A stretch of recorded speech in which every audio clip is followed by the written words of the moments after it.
Hello दोस्तों, जय हिंद, नमस्कार। स्वागत है आपका दोस्तों army study exam YouTube channel में। दोस्तों स्वागत करते हैं हम आपका। दोस्तों आपको यहाँ पर हम आज करने वाले हैं आर्मी जीडी क्लर्क विज्ञान के यहाँ पर इसमें से आपको दोस्त टारगेट देता हूँ मैं आपको यहाँ पर। दोस्तों आपको यहाँ पर आपको करके दिखाने हैं, जिसमें से दोस्तों यहाँ पर 30 में से 25 क्वेश्चन कम से कम आपको दोस्तों यहाँ पर करके दिखाने हैं फ्रेंड्स। यहाँ पर आप देख सकते हो दोस्तों, यहाँ पर दोस्तों आपको 30 में से 25 यहाँ पर करके दिखाने हैं मेरे को यहाँ पर दोस्तों। चलिए दोस्तों शुरू करते हैं बिना किसी इंतज़ार के। तो दोस्तों चलिए लाइव क्लासेस शुरू करते हैं। चलिए बने रहिए हमारी वीडियो में बिना स्किप के एंड तक। दोस्तों आपके सामने रहा पहला सवाल दोस्तों फिजिक्स का। यहाँ पर दोस्तों आपको बताना है ज्योति तीव्रता का कैंडला क्या है। यहाँ पर बताना है आपको ज्योति तीव्रता का कैंडला क्या है। तो फ्रेंड्स जल्दी बताइए क्या होगा इसका राइट आंसर। फटाफट बताइए दोस्तों, ज्योति तीव्रता का कैंडला क्या है। तो यहाँ पर बताइए ज्योति तीव्रता कैंडला क्या है, बताइए फ्रेंड्स क्या होगा यहाँ पर। दोस्तों जो भी यहाँ पर भाई यहाँ पर भी ऑप्शन दे रहे हैं, यानी कैंडला ज्योति तीव्रता मात्रक क्या है, तो उसका दोस्तों यहाँ पर हो जाएगा कैंडला। बी आंसर बिल्कुल सही है, कैंडला। चलिए दोस्तों दूसरा सवाल देखते हैं। यहाँ पर दे रहा है, दूसरे सवाल में दे रहा है यहाँ पर दे रखा है किसी वस्तु के द्रव्यमान और वेग का गुणनफल को क्या कहते हैं। किसी वस्तु के द्रव्यमान और वेग के गुणनफल को क्या कहते हैं। तो जो भी दोस्त यहाँ पर ए ऑप्शन को दे रहे हैं उनका राइट आंसर सही है। यहाँ पर संवेग बिल्कुल राइट आंसर हो जाएगा दोस्तों यहाँ पर आपका। तो चलिए दोस्तों यहाँ पर तीसरा सवाल देखते हैं। तीसरा सवाल आपके सामने, पदार्थ के संवेग और वेग अनुपात में कौन सी राशि प्राप्त होती है। पदार्थ के संवेग और वेग में कौन सी राशि प्राप्त होती है। तो जो भी लोग यहाँ पर ए ऑप्शन को आंसर दे रहे हैं उनका आंसर सही है, द्रव्यमान बिल्कुल राइट करेक्ट आंसर हो जाएगा जी। चलिए क्वेश्चन नंबर 4, शून्य में स्वतंत्र रूप से गिरने वाली वस्तु का त्वरण क्या होता है। चलिए बताइए दोस्तों, यहाँ पर बताइए दोस्तों क्या होगा उसका राइट आंसर। तो दोस्तों जो भी यहाँ पर मतलब शून्य से स्वतंत्र रूप से गिरने वाली वस्तु का त्वरण का होगा तो समान होगा बिल्कुल। इसका राइट आंसर हो जाएगा option number B. 20 the correct answer हो जाएगा दोस्तों इस सवाल का, बी। चलिए क्वेश्चन नंबर 5 देखते हैं। बंदूक से गोली चलाने पर चलने वाली को पीछे की ओर धक्का लगता है, ये न्यूटन गति का कौन सा उदाहरण है। मतलब ये कह रहा है क्वेश्चन, अगर आप कोई बंदूक चलाते हो तो उसमें पीछे की ओर, जैसे आप बंदूक चलाओगे उसमें पीछे की ओर धक्का लगता है, तो ये न्यूटन गति का कौन सा उदाहरण है, यानी कौन सा नियम है। तो ऑप्शन जो भी यहाँ पर लोग ऑप्शन नंबर 3 यानी तृतीय नियम को ऑप्शन दे रहे हैं, सी को, बिल्कुल सही है, उनका राइट आंसर हो जाएगा न्यूटन का है जो ये तृतीय नियम है। चलिए दोस्तों शुरू करते हैं अब यहाँ पर क्वेश्चन नंबर 6, दबी हुई स्प्रिंग में कौन सी ऊर्जा होती है। बताइए दबी हुई स्प्रिंग में कौन सी ऊर्जा होती है। तो दबी हुई स्प्रिंग रहती है उसमें कौन सी ऊर्जा रहती है, तो उसमें स्थित ऊर्जा रहती है। Option number 20 the right correct answer हो जाएगा।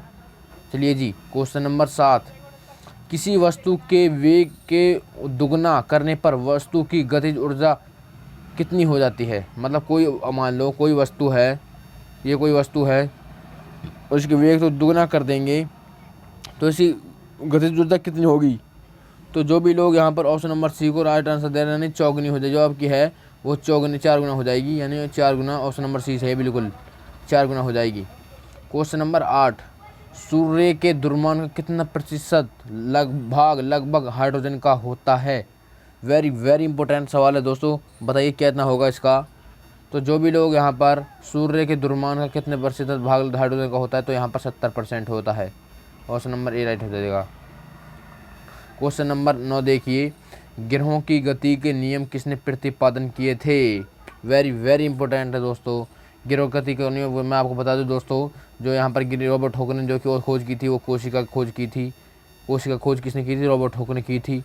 और ये ग्रह गति का नियम किसने दिया, केपलर ने दिया था। Option number B is the right correct answer हो जाएगा।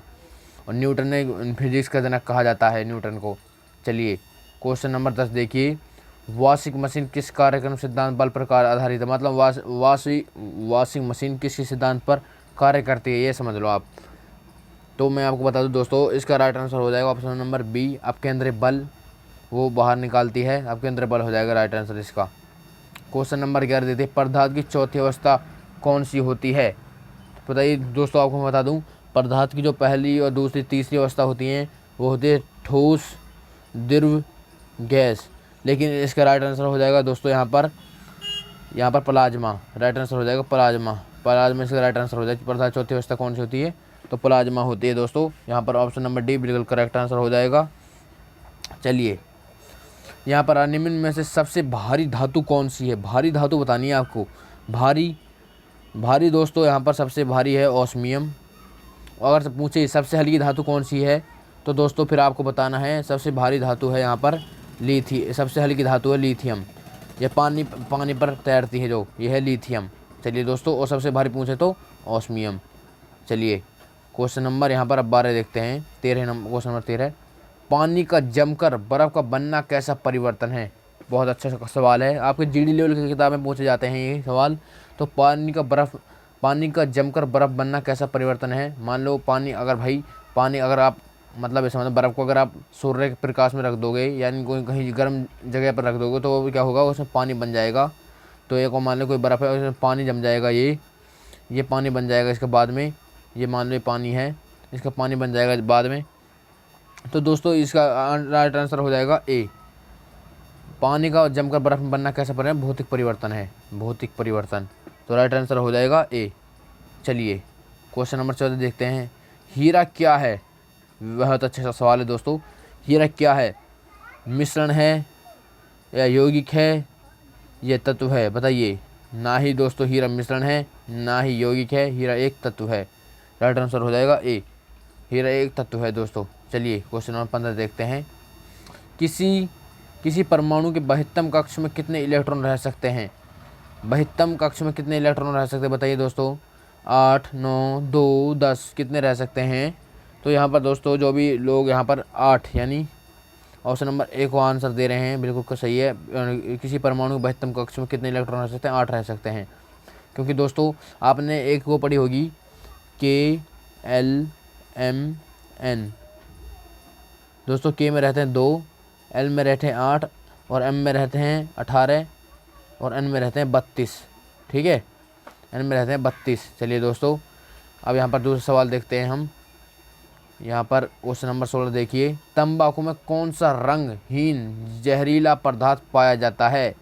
बहुत अच्छा सवाल है। तंबाकू में मतलब कौन सा ऐसा जहरीला पदार्थ पाया जाता है? यहाँ पर दोस्तों आपको क्वेश्चन घुमा फिरा के दिए जा रहे हैं। क्वेश्चन वही है, तंबाकू में कौन सा रंगहीन जहरीला पदार्थ पाया जाता है? तो दोस्तों यहाँ पर जो भी लोग निकोटीन कौन सा दे रहे हैं, बिल्कुल सही है। क्वेश्चन नंबर 17 देखिए। अम्लीय घोल का पीएच मान कितना होता है? अम्लीय का पीएच मान और दोस्तों क्षार का पीएच मान बताना है आपको दोस्तों, और उदासीन का पीएच मान बताना, तीनों का आपको बताना है यहाँ पर। तो अम्लों का पीएच मान होता है वो दोस्तों होता है 7 से कम। यहाँ पर अम्लों का पीएच मान होगा 7 से कम। और दोस्तों अगर पूछ ले क्षार का पीएच मान कितना हो, क्षार का पीएच मान होता है 7 से अधिक होता है। क्षार का जो पीएच मान होता है वो 7, क्षार का होता है जो वो 7 से अधिक होता है। और उदासीन का पीएच मान कितना होता है? 7 होता है। उदासीन का पीएच मान पूछ ले तो 7 होता है। उदासीन का पीएच मान 7 होता है। और अम्लीय घोल का दोस्तों यहाँ पर पूछ ले तो 7 से कम होता है। ठीक है। क्वेश्चन नंबर 18 देखिए। अम्ल स्वाद में कैसे होते हैं? ये देखो दोस्तों, अम्ल स्वाद में कैसे होते हैं, आप सभी को पता है अम्ल स्वाद में कैसे होते हैं। खट्टे होते हैं, कड़वे होते हैं, मीठे होते हैं, उदासीन होते हैं। बताइए क्या होते हैं दोस्तों? जो अम्ल होते हैं स्वाद में वो होते हैं आपके यहाँ पर खट्टे। अगर क्षार की बात करता तो कड़वे हो जाता है यहाँ पर। अगर क्षार की बात करता तो दोस्तों यहाँ पर कड़वा हो जाता, फिर कड़वा। ठीक है, लेकिन यहाँ पर दोस्तों यहाँ पर बात की है सिर्फ खट्टे, यहाँ पर अम्लों की। अम्ल यहाँ पर खट्टे होते हैं। ठीक है। और यहाँ पर क्वेश्चन नंबर 19 देखिए। चींटियों के काटने से शरीर में कौन सा अम्ल प्रवेश होता है? मतलब जब चींटे काटते हैं आदमी को तो यहाँ पर कौन सा अम्ल प्रयोग होता रहा है? यहाँ पर दे रखा मैलिक अम्ल, फॉर्मिक अम्ल, एसिटिक अम्ल, साइट्रिक अम्ल। बताइए दोस्तों क्या होगा इसका राइट आंसर? तो मैं आपको बता दूँ, ना ही इसका एसिटिक अम्ल होगा और ना ही इसका साइट्रिक अम्ल होगा, ना इसका मैलिक अम्ल होगा। तो दोस्तों जो इसका राइट आंसर होगा वो होगा फॉर्मिक अम्ल, यानी option number B is the correct answer हो जाएगा। B is the correct answer. Formic अम्ल इज़ द राइट आंसर हो जाएगा इस सवाल का। फॉर्मिक अम्ल और अगर फॉर्मिक अम्ल देना है तो दोस्तों यहाँ पर मैथोनोइक अम्ल आता है एक, वो भी चींटी काटने से फैलता है शरीर में, वो लगा सकते हो आप। अगर फॉर्मिक अम्ल ऑप्शन दे रहा है, फॉर्मिक लेकर आना है आपको। क्वेश्चन नंबर 20 देखिए। किसी अम्ल के इकट्ठा होने से मांसपेशियों में थकावट महसूस होती है? किस अम्ल मतलब किस अम्ल से उत्पन्न हो जाएगा जिससे मांसपेशियों में क्या बोलते हैं उसको, थकावट उत्पन्न होगी? तो यहाँ पर दोस्तों आपको लैक्टिक अम्ल होता है। लैक्टिक अम्ल के कारण मांसपेशी में थकावट उत्पन्न होती हैं। ठीक है, ध्यान रखना है आपको। क्वेश्चन नंबर 21 देखिए, चिकित्सा विज्ञान के जनक किसे माना जाता है? चिकित्सा विज्ञान का जनक किसे माना जाता है? तो यहाँ पर ऑप्शन नंबर डी, हिप्पोक्रेटस को माना जाता है। ठीक है, हिप्पोक्रेटस को यहाँ पर माना जाता है। क्वेश्चन नंबर 22 देखिए आप, कोशिका की खोज किसने की थी? वेरी वेरी इंपॉर्टेंट सवाल है। कोशिका की खोज किसने, बहुत बार पूछा गया है जी आर्मी जीडी में। तो जो कोशिका की खोज की थी वो की थी रॉबर्ट हुक ने, और रॉबर्ट ब्राउन ने खोज की थी दोस्तों, वो की थी केंद्रक खोज की। और कार्ल लिनियस ने आधुनिक विज्ञान का जनक कहा जाता है दोस्तों। और गौर जॉन मंडल ने आनुवंशिकता की खोज की थी। चलिए, तो ये क्वेश्चन नंबर 23 देखिए, 80% से अधिक कोशिकाओं में पाए जाने वाला पदार्थ कौन सा है? तो 80% से अधिक पाए जाने वाला न ही वायु है और ना ही लवण है। तो यहाँ पर option number B correct answer हो जाएगा, यानी जल 80% से अधिक कोशिकाओं में पाया जाता है। किसे आत्मघाती थैली कहा जाता है? लाइसोसोम को आत्मघात की थैली कहा जाता है, क्योंकि इसमें पाचक एंजाइम होते हैं। ये थैली पर जब इसमें दोस्तों कोशिका में चोट लग जाती है तो थैली फैट जाती है और ये नष्ट हो जाती है। और हरित लवक दोस्तों पेड़ पौधों में पाया जाता है। और यहाँ पर राइबोसोम की बात करें तो राइबोसोम प्रोटीन फैक्ट्री कहा जाती है। और गल्जिकाए दोस्तों, यहाँ पर क्वेश्चन नंबर 25 देखिए, पत्तियों का रंग पीला होने का कारण क्या है? मतलब पत्ते किसके कारण पीला होती हैं? तो यहाँ पर कैरोटीन कारण होती हैं। पत्ते पीले किस कारण होते हैं? कैरोटीन कारण होती हैं। क्वेश्चन नंबर 26 देखिए, वनस्पति जगत का सबसे बड़ा समूह कौन सा है? थैलोफाइटा, हेलोफाइटा, जीरोफाइटा या लिथोफाइटा? क्या होगा राइट आंसर, फटाफट बताइए दोस्तों। तो जो भी लोग यहाँ पर थैलोफाइटा का आंसर दे रहे हैं, बिल्कुल आंसर सही है। क्वेश्चन नंबर 22 देखिए, 27, रेबीज का टीका किसने बनवाया था? रॉबर्ट हुक ने, रॉबर्ट कोच ने, लुईस पास्चर ने या लियोन हॉक ने? रेबीज टीके की खोज किसने की थी? फटाफट बताइए दोस्तों, रेबीज टीके की खोज किसने की थी? यहाँ पर से फटाफट बताइए दोस्तों, क्या होगा इसका राइट आंसर। यहाँ पर जो भी लोग यहाँ पर लुईस पास्चर को आंसर दे रहे हैं, लुईस पास्चर ने रेबीज टीके की खोज की थी। चलिए, क्वेश्चन 28 देखिए, किस रंग के प्रकाश में सबसे कम प्रकाश होती है? जो यहाँ पर सबसे कम होती है यानी बैंगनी में होती है, बैंगनी प्रकाश में होती है सबसे, और सबसे ज़्यादा होती है जो लाल में होती है, सबसे ज़्यादा होती है जो लाल में होती है।